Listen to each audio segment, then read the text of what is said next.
Well, Huples Cat, just thought I'd take a few minutes to talk to you about go signals. What is a go signal? Well, a go signal is a signal that your preps have been inadequate and you better increase them rapidly. Now, there are many go signals and they're up to the individual, and one of the things that I have is the Thwaites Glacier in the Antarctic. If that snaps off in large degree, we're going to raise the oceans by 0.5 metre to 3 metres over the next 2 years or so as it melts in the ocean. It would also really badly affect shipping down south. But one of the things you need to know about this is probably going to happen.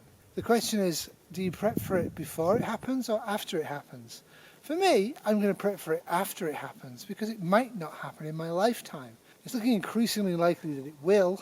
The temperature of the planet is definitely getting hotter and hotter. You might say, well, it's snowing where you are, Huples. It's not that warm. Well, it's -8 centigrade. It's about seasonal. It's been quite a lot above seasonal. It's been also below seasonal. But overall, the ice conditions here are a lot worse than they used to be. It's harder and less safe to go out on the ice, and for shorter periods. 60 days of frozen lake ice is now maybe 20 days, and it's not really that great. So the signs are there. The temperature of the planet's warming up, so my go signal for me, if the Thwaites Glacier snaps off, within a week of that, I'm going to get a lot of preps. And I'll be able to, because most people won't respond quick enough. Most governments won't respond quick enough. They'll have to have meetings and talk about it and all the rest of it. It's only as the sea starts getting higher and higher and the subways flood forever in New York and they can't use ports anymore that people realise how serious it is.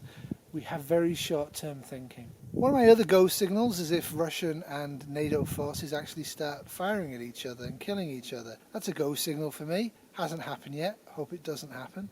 What's your go signals, your personal go signals? What event or series of events would happen for you that would mean that you would take whatever money you have and you'd buy corn and peas in tins and you'd quit work and you'd hide somewhere? What are those types of go signals? Well, I hope it never happens.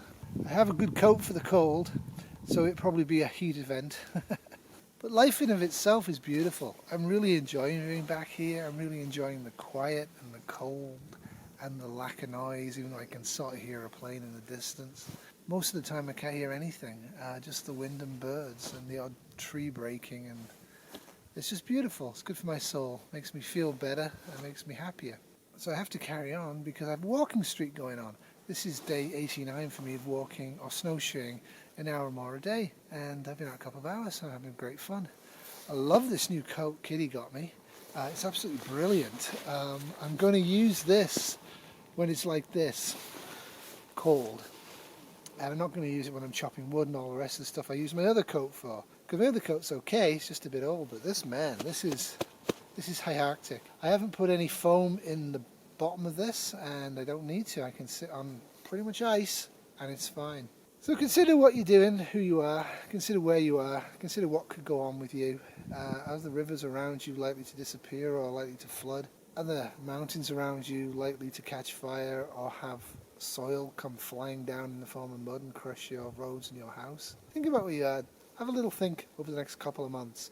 What events, natural events in my area could really upset me? As Kitty said to me this morning, she said, you know, the concept of having just to leave this house and then eventually get back here and it's destroyed by natural or unnatural events, it's just overwhelming. And she's right. It is overwhelming.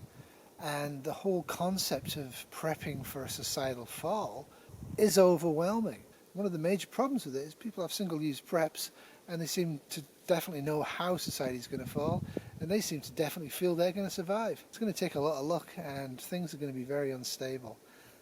People are saying things are unstable now.